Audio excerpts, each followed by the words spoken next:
William Jean-Louis Shakespeare est né en 1974 à Montluçon.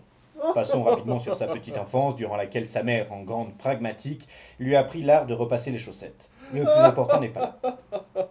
Alors que le jeune William n'avait que 5 ans, son oncle Richard lui offrit un chat. Comme il était tout noir, Shakespeare le baptisa Othello. William aima ce chat. Il s'en occupa comme de son propre chaton. Un jour, Othello mourut, et l'enfant fut très triste. Mais une fois encore, là n'est pas le plus important. Shakespeare aimait ce chat, vraiment. C'est ce qu'il faut faire. oui, je ne trouve pas ce film Le drôle. fait est que, inconsolable, William se vit offrir non pas un remplaçant, mais deux, un mâle et une femelle. C'est ici que l'histoire commence. Il paraîtrait que les familles des deux chats ne s'aimaient pas particulièrement, mais c'est un détail puisque ces dites familles étaient bien gentiment en cage à la SPA. Jean-Louis donna 2 prénoms différents à ses nouveaux amis, histoire de pouvoir s'y retrouver. Il nomma le plus gros, qui était le mâle, Roméo, et la jolie petite chatte blanche, Hortense. Comme William Jean-Louis se sentait encore responsable de la disparition d'Othello, il prit soin d'observer très précautionneusement ses félins. Il découvrit avec joie que même si ces animaux venaient de familles différentes, ils s'appréciaient beaucoup. William était ravi de les voir s'amuser ensemble. Il n'avait de cesse de se courir après, de se mordiller les oreilles. Les chats, pas Shakespeare. C'était merveilleux. Mais un jour le drame survint. Ce drame, tout le monde en a déjà entendu parler. Et ce n'est pas la mort de Jean-Pierre Pernaut. Un jour, William regardait ses chats par la fenêtre. Comme à l'accoutumée, ils se couraient l'un après l'autre. Le fougueux Roméo était toujours aux trousses d'Hortense.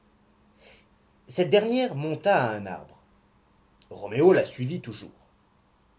Hortense décida de sauter de la branche sur laquelle elle était parce qu'elle ne pouvait faire autrement.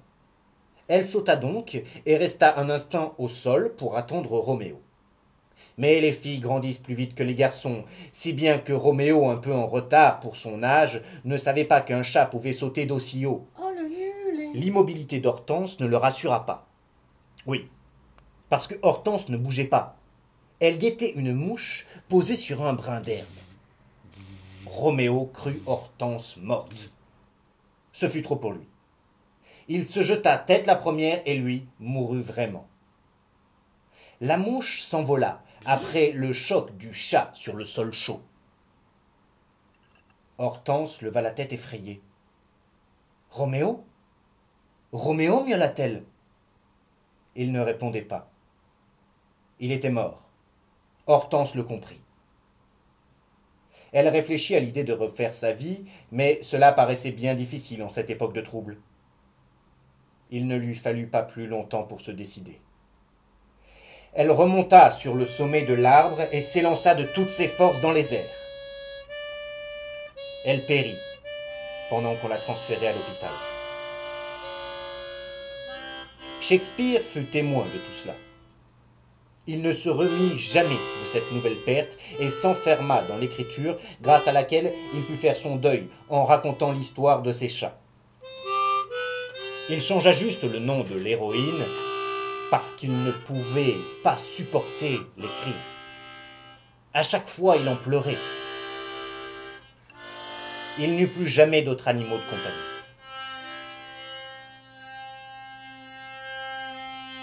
Ce film était vraiment très mauvais.